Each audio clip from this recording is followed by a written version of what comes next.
समाज कल्याण विभागाच्या महिला वसतिगृहात राहणाऱ्या विद्यार्थिनींच्या आरोग्याशी खेळ करण्याचा गंभीर प्रकार समोर आला असून वसतिगृहातील कर्मचाऱ्यांच्या अंतर्गत वादातून विद्यार्थिनींच्या जेवणात अथवा पिण्याच्या पाण्यात अपायकारक द्रव्य मिसळण्याचा प्रयत्न झाल्याचा धक्कादायक आरोप करण्यात आला आहे।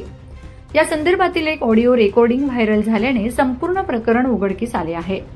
मिळालेल्या माहितीनुसार सुट्टी सुरू असली तरी वैद्यकीय तसेच इतर विभागात शिक्षण घेणाऱ्या तब्बल 22 विद्यार्थिनी वसतिगृहात वास्तव्यास होत्या। याच काळात काही कर्मचाऱ्यांनी विद्यार्थिनींच्या अन्न किंवा पाण्यात घातक पदार्थ मिसळून त्यांच्या जीवाशी खेळण्याचा कट रचल्याचा आरोप विद्यार्थिनींकडून करण्यात आलाय। हा प्रकार निदर्शनास येताच समाज कल्याण विभागाने तात्काळ संबंधित कंत्राटी कर्मचाऱ्याला सेवेतून मुक्त केले आहे। मात्र एवढ्यावर समाधान न मानता संबंधितांवर फौजदारी गुन्हा दाखल करण्याची मागणी विद्यार्थिनींनी केली आहे। या प्रकरणी सुरुवातीला विद्यार्थिनींनी समाज कल्याण विभागाच्या वसतिगृहात जवळपास 3 तास आंदोलन केले। मात्र प्रशासनाकडून दखल घेतली जात नसल्याने विद्यार्थिनींनी थेट जिल्हाधिकारी कार्यालय गाठत तेथे ठिय्या आंदोलन सुरू केले। ज्यांनी विद्यार्थिनींच्या जीवाशी खेळण्याचे नियोजन केले त्या संबंधितांवर गुन्हे दाखल होत नाहीत तोपर्यंत आंदोलन मागे घेणार नाही असा इशारा आंदोलक विद्यार्थिनींनी दिला आहे। तिचा आज बर्थडे आहे ना, कशी साडी नेसून आली एखादी हिरोईनच आहे। अगं मी काय सांगते तुला, ऐक, आज सेलिब्रेट करणार आहेत मुली। मुली का? हा, मग केक आणलाय त्यांनी, सेलिब्रेट करणार आहेत। बापरे, तर मग- त्या केकामध्ये द्या टाकून द्या ना जहेर। अगं आहे का तुमच्याकडे? मानसी आणि सविता या दोघींनी आणलाय तो केक, मग त्या माहित नाही का तुला? हा, आणि तू मला म्हणजे- बोलली निरमा पावडरचे फोटो टाकते, ते सुद्धा टाकले नाही तू मला। नाही, त्याचं असं झालं की ते आता लोकला त्यांच्या नेटचं लोक आणून दिलं, मग त्या रूम मध्ये कोणाला जाता येणार नाही आता। नाही का? नाही, तो विषय जाऊ दे।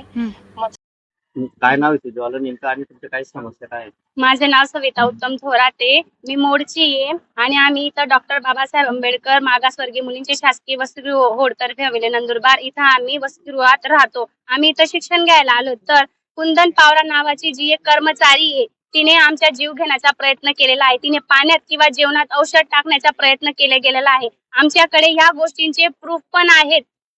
ती व्यक्तीला असंच आम्हाला फ्रीडम द्यायची नाही, ती व्यक्ती स्वतंत्र फिरायला नको, तिला कुठल्याही परिस्थितीत अटक करायची आहे आणि तिच्याकडून आम्हाला जाणून घ्यायचंय तिने का म्हणून असं केलं, एवढ्या 22 मुलींचा जीव घेण्याचा प्रयत्न का केला तिने, तिच्याकडून हे आम्हाला जाणून घ्यायचं। ती एकटीच नाही, तिच्यासोबत 2 व्यक्ती पण आहे तिच्या प्लॅनिंग मध्ये सामील, त्यांना सुद्धा विचारायचं आहे की का म्हणून जीव घेण्याचा तुम्ही प्रयत्न केला एवढ्या 22 मुलींच्या।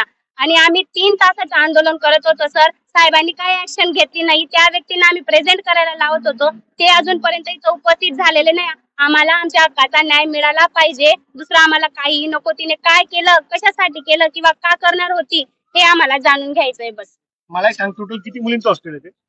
सर एकूण संख्या पूर्ण 60 आहे, पण सध्या मेडिकल स्टुडंट आहेत फक्त, कारण मेडिकल स्टुडंटला सुट्टी भेटत नाही। मेडिकल फक्त 22 विद्यार्थी आहेत, तर 22 विद्यार्थ्यांचा घात करण्याची मोठी प्लॅनिंग चालू होती सर, आणि वरिष्ठ अधिकाऱ्यांनी सुद्धा काही ऍक्शन घेतली नाही। आम्ही 2 दिवसापासून ते कळवलंय सर, तरी सुद्धा काही ऍक्शन घेतली नाही, म्हणून आम्हाला आज हे आंदोलन करावं लागतंय। 2-3 दिवस होऊन गेले सर, आम्ही ही गोष्ट त्यांच्या कानावर टाकली। 3 दिवसांनंतर ते आज ऍक्शन घेत आहेत, आज ते गुन्हा दाखल करायचं सांगतायत सर। आम्ही बाहेर बसलो म्हणून त्यांनी आज पाऊल उचलला सर। उद्या उठून जर मुलीचं काय होऊन गेलं असतं सर, यांनी काय उत्तर दिलं असतं आमच्या पालकांना?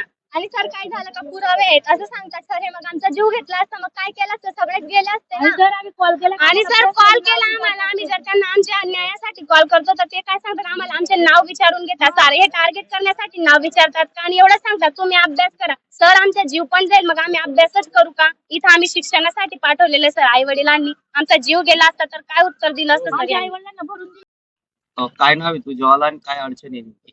माझं नाव प्रज्ञा थोरात आहे, मी शिरपूरहून आहे आणि मी आपल्या नंदुरबारच्या मागासवर्गीय डॉक्टर बाबासाहेब आंबेडकर मागासवर्गीय वसतिगृहात राहते।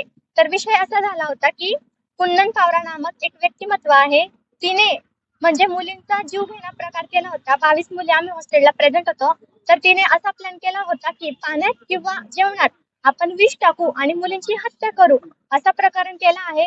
आमच्याकडे त्याची रेकॉर्डिंग आहे, म्हणजे आमच्याकडे प्रूफ पण आहे। तर आम्हाला आमच्या मागण्या पूर्ण करायच्या, आम्हाला जी व्यक्तिमत्व आहे जी गुन्हा करणार होती ती आम्हाला इथं उपस्थित पाहिजे, आणि काही कारण नसताना ती हे आमच्यावर करणार होती, तर ती व्यक्तिमत्व आम्हाला इथं उपस्थित पाहिजे। आम्हाला कारण जाणून घ्यायचं आहे, आम्हाला न्याय मिळालाच पाहिजे। गेल्या किती आणि दिवसापासून हा सगळा प्रकार चालू गेल्या होता? 15 दिवसापासून हा प्रकरण चालू होता, पण आमच्याकडे प्रूफ नव्हतं. पण आता आमच्याकडे प्रूफ आहे आणि त्या जी व्यक्ती आहे ती कुंदन पावरा, तिला अटक झाली पाहिजे आणि आम्हाला न्याय मिळालाच पाहिजे. आम्ही हॉस्टेलमध्ये 3 तासापासून आंदोलन करत होतो, पण काहीच झालेलं नाही. आमचे वंचित बहुजन आघाडीचे सदस्य आले, विद्यार्थी समितीचे सदस्य आले, त्याच्यामुळे आम्ही कलेक्टर ऑफिसला आलेलो आहे आणि आता तरी आम्हाला न्याय मिळालाच पाहिजे. एक स्वयंपाकी आहे, त्या स्वयंपाकी आणि एक शिपाई बायसोद कर्मचारी यांच्यामध्ये एक संवाद झाला. त्याच्या रेकॉर्डिंग बाहेर आलं, तर त्यामध्ये काही असे शब्द होते जे विद्यार्थ्यांना त्या आरोग्याला घातक असे शब्द प्रयोग त्या ठिकाणी केले गेला. आणि ही बाब लक्षात आल्यानंतर आम्ही संबंधित कर्मचाऱ्याला त्याची बदली केली. तिथं ते बायसोद कर्मचारी असल्यामुळे त्यांना सेवेतच आपण कमी केलेलं आहे. याच्या पुढे मुलांची मागणी आहे गुन्हा दाखल करण्याची, याबाबत काय कारवाई केली? तर त्या गुन्हा दाखल करण्याच्या अनुषंगाने आमची कारवाई चालू आहे, ती आपण करतोय.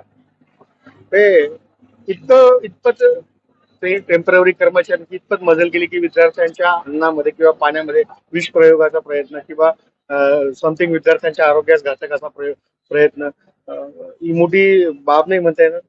नाही, हे जे काय झालं ते खूप चुकीचं आहे आणि आम्ही त्याचा निषेध करतो आणि आम्ही तात्काळ कारवाई केलेली आहे आणि सुरक्षेच्या अनुषंगाने आम्ही जे सुरक्षा रक्षक आहेत त्यांची सुद्धा बदली आपण करतोय आणि यानंतर अशा पद्धतीचं वर्तन कुठल्याही भारत कर्मचाऱ्यांकडून होणार नाही याबाबत संबंधित कंपनीला सुद्धा आम्ही तशी आपण सूचना आपण देतो. वॉर्डनच नाही हॉस्टेलला? नाही, आपल्याकडं रिक्त पद आहेत गृहपालिकेचे, आपण अतिरिक्त पदभार देऊन आपण कामकाज करून घेतो सध्या.